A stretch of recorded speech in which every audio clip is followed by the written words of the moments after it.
बिस्मिल्लाहिर्रहमानिर्रहीम, अस्सलाम वालेकुम नाजरीन। मेरा नाम अब्दुल्ला है और आप देख रहे हैं इन्फॉर्मेशन केएस से मेरा यूट्यूब चैनल।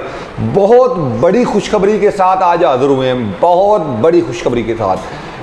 आज की खुशखबरी दोबारा से एक उम्मीद दिलाने के मुतरादिफ है, या ऐसे समझ लीजिए कि हम बहुत अंधेरे में रहे, अब हमें आगे दोबारा से एक रोशनी की किरण नज़र आई तो हम फिर से खुश हो गए।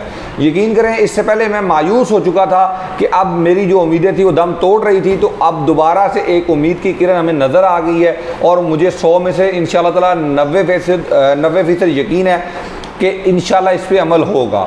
इससे पहले भी वज़ारत अमल में एक दोस्त से मैंने पूछा कि वो डिजिटल कॉन्ट्रैक्ट सिस्टम, वो सारी चीज़ें आपने बना के भूल गए। तो उसने कहा कि अब्दुल्ला भाई, हम इस पर मनोअन तस्लीम करवाएंगे और करेंगे। हमने जो बात की है, हम इससे रत्ती भर एक ज़र्रा भी पीछे नहीं हटेंगे। ठीक हो गया जी। यहाँ पे मैं एक छोटी सी रिक्वेस्ट करना चाहूँगा आप तमाम भाइयों से, बहनों से कि इन्फॉर्मेशन केएस से को सपोर्ट करें। जितने भाई हैं, ये आपके फ्यूचर को सेव करने के लिए सऊदी अरबिया में एक प्रोग्राम चल रहा है जो आपको सऊदी अरबिया में रहते हुए मसले मसाइल से बचाने के लिए है। आपको अगर टिकटॉक से या दूसरे जितने भी आप इवेंट देखते हैं तो उससे अगर फुर्सत मिले तो थोड़ी सी इन्फॉर्मेशन देखना भी आपका फ़र्ज़ है जब आप सऊदी अरबिया में रहते हैं। तो इन्फॉर्मेशन केएस है वो वाह चैनल है जो इसकी बिना पर काम करता है, ना कि फेक एक ऐसा प्रोग्राम बना लेना कि वो कोई लड़कियां नाचती हुई आपको दिखाए और उसी के ऊपर सारा प्रोग्राम कर दे और उसकी के ऊपर आपसे 1-2 लाख व्यूज़ ले लें। अगर ये चीज़ें देखनी हैं तो उसके लिए और वेबसाइट्स मौजूद हैं, उसके लिए इन्फॉर्मेटिव वीडियो के अंदर ये चीज़ें देखना मेरे ख्याल में मुनासिब नहीं है। मैं जितने इन्फॉर्मेटिव दूसरे चैनल है मैं देखता रहता हूँ, उसमें साथ साथ इस तरह की चीज़ें करके व्यूज़ लिए जाते हैं, लेकिन इन्फॉर्मेशन केएस ने शुरू से ही ऐसा काम नहीं किया और ना ही आगे ऐसा कोई सोच रखता है। इन्फॉर्मेशन केएस से खालिस्तन आप लोगों की रहनुमाई के लिए बना है, तो मैं आप भाइयों से रिक्वेस्ट करता हूं कि आप इन्फॉर्मेशन केएस को प्रमोट करें, अपने भाई दोस्तों तक शेयर करें। इससे फ़ायदा ये होगा कि जब तक इन्फॉर्मेशन केएस की खबर हर भाई तक नहीं पहुंचेगी, हर भाई को मालूम नहीं होगा कि उसका राइट्स क्या है, उसके हक क्या है, उसके हकूक़ क्या है, तो अब तक मामला सही नहीं चलेंगे। जो लोगों में शऊर आ जाएगा, लोग बात करना जानते होंगे, उन्हें पता होगा कि उनका हक क्या है। हमारा मेन जो मसला है ना वो जाहलियत है कि हमें पता ही नहीं कि हम क्या कर सकते हैं और हमारा हक क्या है। इस वजह से जो एक आधा बंदा खड़ा होता है हक के लिए, वो पीस दिया जाता है, वो मार दिया जाता है और वो निशानी इबरत बन जाता है हम तमाम भाइयों के लिए। जब तमाम भाइयों को पता होगा ना कि ये मसले मसाइल है तो फिर हक की आवाज़ उठेगी और इंशाअल्लाह ताला आप लोगों के, आप भाइयों के काम हुआ करेंगे। मैं इस बात को यहीं पे स्टॉप करके मादरत के साथ आपसे रिक्वेस्ट करता हूं कि इन्फॉर्मेशन केएस को सपोर्ट करें, तमाम दोस्त भाइयों को शेयर करें, दावत दें कि इस चैनल पे सब्सक्राइब करें। सब्सक्राइब फ्री है, कोई इस पे पैसा नहीं है और इन्फॉर्मेशन केएस को लेके चलेंगे इंशाल्लाह ताला। ये आपके फ्यूचर को में जितनी परेशानियाँ आने वाली हैं उससे जितना मुमकिन हो सका आपको बचाने की कोशिश करेंगे। अब यहाँ पे मैं जो आपको आज एक खुशखबरी देने जा रहा हूँ, वो कीवा की टीम ने भी आज एक बाकायदा तौर पे ऑफिशियल अपने ट्विटर अकाउंट पे ये कहा कि भाई 12 मई आपने अपना जो वर्कर्स के साथ डिजिटल कॉन्ट्रैक्ट है उसे तजदीद करना है लाजमी तौर पे। ये सेम कॉन्ट्रैक्ट होना चाहिए जो आपने उनके साथ चाहे थ्योरी में किया है, रिटर्न में किया है, ये सेम कॉन्ट्रैक्ट आपने कीवा पे अपलोड करें, क्योंकि थ्योरी का कॉन्ट्रैक्ट अब वैलिड नहीं है 2022 में, 1 जनवरी 2022 से। तो इसी तरह इसके साथ एक और खुशखबरी मैं आपको मनोअन आपको बता दूं कि अपने ताजर की भी आप रिक्वेस्ट रिजेक्ट कर सकते हैं।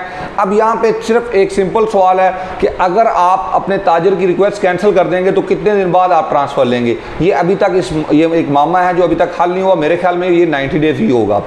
इससे पहले एक कीवा की टीम ने एक खुल के एक सवाल का जवाब मुझे दिया था, शायद आपको याद हो, मैंने एक वीडियो में आपको कहा था कि अगर आपकी कंपनी दुराने 90 डेज़ नोटिस पीरियड, ये जो 90 दिन नोटिस पीरियड है, दुराने नोटिस पीरियड अगर आपकी कंपनी आपके पीछे ब्लॉक करती है, हरूफ देती है या कोई और, तो आपका ट्रांसफ़र फौरी पॉसिबल होगा। ये मैंने नहीं कहा था, ये कीवा की टीम ने कहा था उस वक्त। ऑफिशियल मेरे पास उनका ये ईमेल जो मुझे आया था वो मेरे पास मौजूद है। अगर कोई भाई इसे चैलेंज करे तो मैं अपना मेल आज भी आप लोगों के साथ शेयर करके दिखा सकता हूं कि जो कि मुझे कीवा की टीम ने रिस्पॉन्स सेंड किया था मैसेज। एक बात तो ये होगी।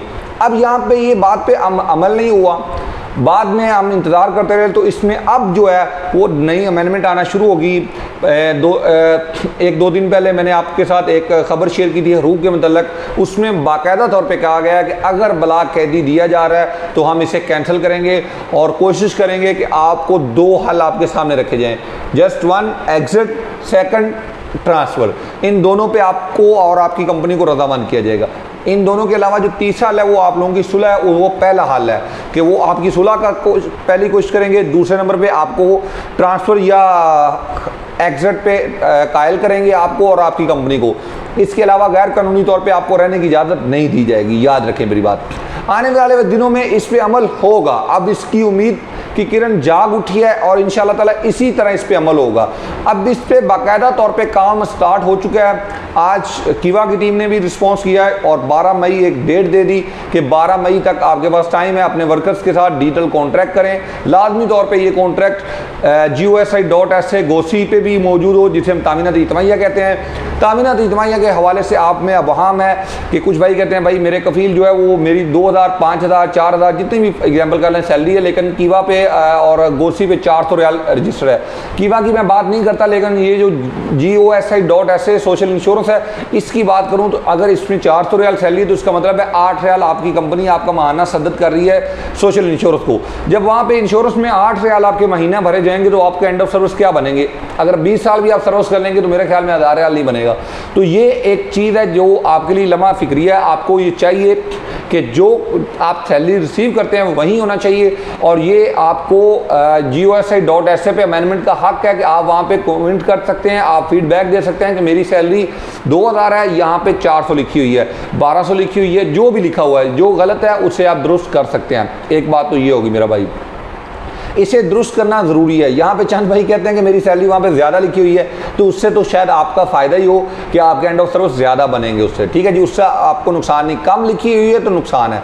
एक बात तो ये होगी मेरा भाई, अब आने वाले दिनों में इस पे नरमियाँ होंगी, लेकिन आपकी मासूमियत हमें ले डूबेगी।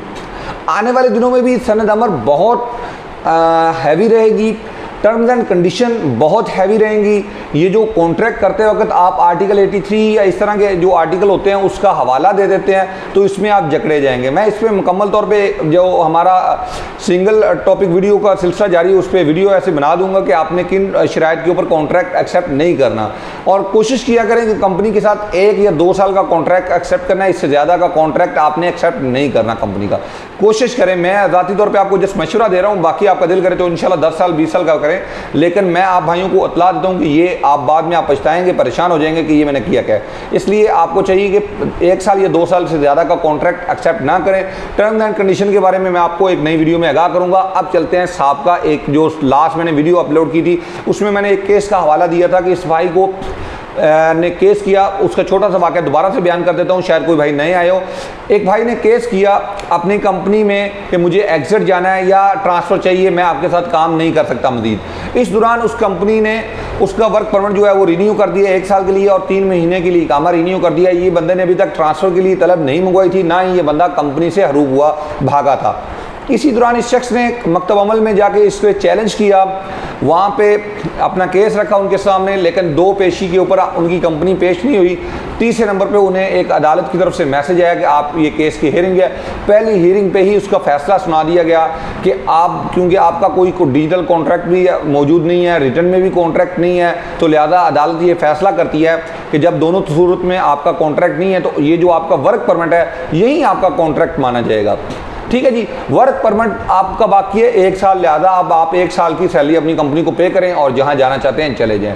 ये तकरीबन 1,70,000 प्लस बनता था, तो ये वो एक बड़ी अमाउंट थी। 1,70,000 बहुत बड़ी अमाउंट है मेरे ख्याल में कि किसी दोस्त को भी भाई पे करे।